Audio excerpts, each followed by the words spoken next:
सभी किसान भाइयों का स्वागत है एक और नई वीडियो में। तो किसान भाइयों, आप सभी देख सकते हैं कि हमारे पौधों की जो ग्रोथ है वो बहुत बढ़िया हो रही है। किसी भी प्रकार के पौधे की ग्रोथ हमारी नहीं रुकी हुई है। ये जो ग्रोथ बढ़ी है किसान भाई, आपको पता है 3-4 दिन पहले मैंने आपको बताया था कि जब आप गुड़ाई करते हैं तो उसके बाद हम गोबर खाद मैंने डाली है। गोबर खाद आपको पता है, ये देखिए नीचे पौधों में मैंने गोबर खाद डाली है। जो गोबर खाद के रिजल्ट है किसान भाइयों, हमारी खेती में बहुत बढ़िया रिजल्ट देखने को मिलते हैं, जो कि पौधों की पोषक तत्वों की कमी अच्छे तरीके से पूर्ति करता है। सभी प्रकार के पोषक तत्वों को अवेलेबल कराता है हमारा गोबर खाद, और मिट्टी में हमारा उपजाऊपन भी बना रहता है। गोबर खाद का जब हम एक बार लगाते हैं किसान भाई, गोबर खाद डालते हैं एक बार, तो उसके बाद क्या होगा, उसका असर जो होता है वो काफी लंबे समय तक रहता है। क्योंकि गोबर खाद जैसे मान के चलो हमने आज फेंकी, तो उसके बाद हम पानी ड्रिंच करेंगे तो पानी के साथ साथ इसका असर फिर से बनेगा, फिर से मिट्टी में रचेगा। दूसरी बार फिर से पानी लगाएंगे, फिर से इसका असर हमारे पौधों को मिलेगा। और साथ में मैंने आपको बताया था कि 12-32-16 जो एनपीके हमारी और हमारी यूरिया, थोड़ा थोड़ा उनका प्रयोग करने से भी हमारी खेती में रिजल्ट आपको देखने को मिलेंगे। कोई भी काम हो किसान भाई, कोई भी हम खाद डालते हैं या काम करते हैं तो उसमें रिजल्ट देखने को मिलते हैं, लेकिन किसान भाइयों हर तरीके से चलना पड़ता है। और अब हमारे पौधे में देखो नए नए तने निकलना भी स्टार्ट हो चुके हैं, फ्लावरिंग भी स्टार्ट हो चुकी है, और पौधे की ग्रोथ आप सभी देख सकते हैं। हरियाली से हमारा पौधा भरा हुआ, किसी भी प्रकार का कोई रोग अभी खेती में नहीं लगा हुआ है, ठीक है। लेकिन अभी क्या होता है, जैसे हमारे पौधे इतने इतने ग्रो हो जाते हैं, फ्लावरिंग आना शुरू हो जाती है, नए नए तने निकलना शुरू हो जाते हैं, तो हमारी खेती में रोग लगने के चांसेस जो होते हैं वो भी बढ़ने शुरू हो जाते हैं।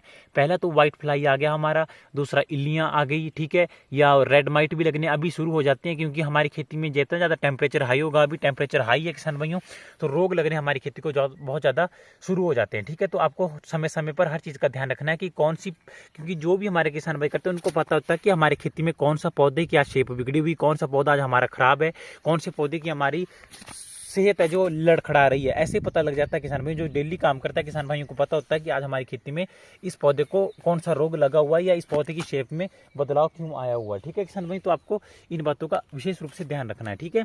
तो जैसे कि आप सभी ये सभी देख सकते हैं, ये जो भी रोग है, ये देखो इसमें इल्लियाँ लगी हुई है, बारीक सुंडी लगी हुई है, ठीक है। बारीक सुंडी ने इसके पत्तों को खाया है किसान भाई, और वेस्ट यहीं पे छोड़ा हुआ है। फिर वो तने को खाएगी, फिर वो फ्लावरिंग को खाएगी, और पौधा हमारा ग्रो नहीं कर पाएगा, ठीक है। तो उसके लिए आपको एक्सपॉन्स का प्रयोग करना, जो मैंने आपको पहले बताई है, उसके बढ़िया रिजल्ट देखने को आपको मिलते हैं, ठीक है। और मक्खियों की वजह से भी बहुत ज़्यादा प्रभावित होती है हमारी खेती। आप सभी पौधों की देखिए ग्रोथ अच्छी तरीके से हुई है, नए नए तने निकलने स्टार्ट हो चुके हैं। कोई भी काम हो किसान भाइयों, होता करके ही है किसान भाइयों। जब मेहनत करोगे फल मिलेगा ही मिलेगा किसान भाई। हो सकता है थोड़ा सा लेट मिले, लेकिन अपनी ईमानदारी लगन कर से काम करोगे, चाहे कोई भी काम हो, ईमानदारी को जिस भी काम में आप लगाओगे, आपकी ईमानदारी रंग दिखाएगी दिखाएगी किसान भाइयों, ठीक है। और खेती में तो मेहनत है, हार्डवर्क है किसान भाइयों।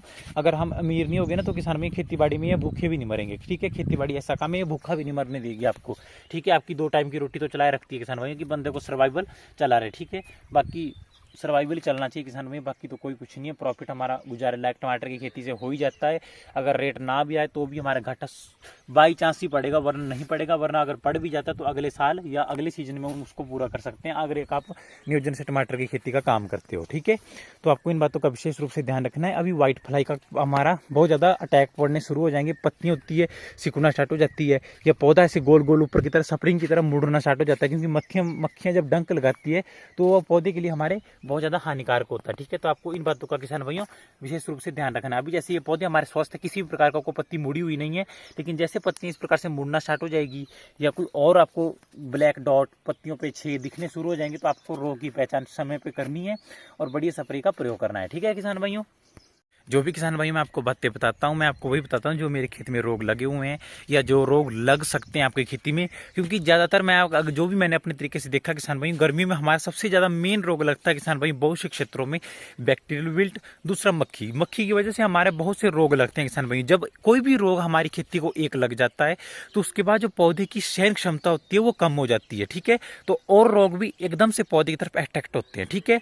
जैसे कोई इंसान को मान के चलो किसान भाई, जब उसका एक बीमारी उसको पकड़ लेती है तो उसको सब बीमारियां लगना शुरू हो जाती है। फिर उसका बीपी भी हाई होने लग जाता है, उसके सर में दर्द, कभी कहीं दर्द, कभी उसकी किडनी फेल, कभी कुछ फेल। तो एक बीमारी में जब बंदा फंस जाता है तो उसको सब बीमारियां एकदम से लग जाती है, क्योंकि जो सहन क्षमता होती है शरीर की, इम्यूनिटी सिस्टम होता है वो जीरो हो जाता है, ठीक है। जब हम मेडिसिन स्प्रे करते हैं, क्योंकि आजकल स्प्रे भी बहुत ज़्यादा हानिकारक है, ये भी इनका प्रयोग करते हैं, असर तो होता है लेकिन ये पौधे की इम्यूनिटी होती है उनको भी लो करती है, ठीक है। इसलिए हर तरीके से टाइम टू टाइम बढ़िया तरीके से काम करो, अच्छे से पोषक तत्वों को रखो मिट्टी में अपने, ज़्यादा से ज़्यादा बायो सिमुलेंट होते हैं उनका प्रयोग करो, जैविक खादों का प्रयोग करो, ताकि खेती भी अच्छे तरीके से ग्रो कर पाए और हमें इन फ्यूचर भी कोई दिक्कत देखने को ना मिले। ठीक है, और किसान भाई ज़्यादा से ज़्यादा वीडियो को शेयर करो ताकि मेरे को भी सपोर्ट मिले। बड़े बड़े किसान भाई उनके आप वीडियो को बड़ा शेयर करते हैं किसान भाइयों, वो तो जबकि प्रमोशन टाइप वीडियो बनाते हैं ज़्यादातर, उनको ना तो स्प्रे का असर मिलता ना को काम होता, फिर भी आप उनको सपोर्ट करते हैं। हमें भी सपोर्ट करो यार भाई, आपके लिए वीडियो बना रहे हैं। ठीक है, तो ज़्यादा से ज़्यादा वीडियो को शेयर करना, लाइक करना, कमेंट करके जरूर बताना आपको वीडियो कैसी लगी है। ठीक है, ये जो रिजल्ट देख रहे हैं गोबर खाद का ही किसान भाइयों, थोड़ी थोड़ी मैंने आपको पता सिर्फ 10% में अपनी खेती में रासायनिक खादों का प्रयोग करता हूँ। 12 32 16 डालिए मैंने, यूरिया डाली सिर्फ 10%। अभी डालिए, बाद में नहीं डालूंगा, नॉर्मल डालूंगा एक आधी बार, बिल्कुल नॉर्मल। बाकी मैं जैविक खाद हमारी गोबर खाद का प्रयोग करता हूँ।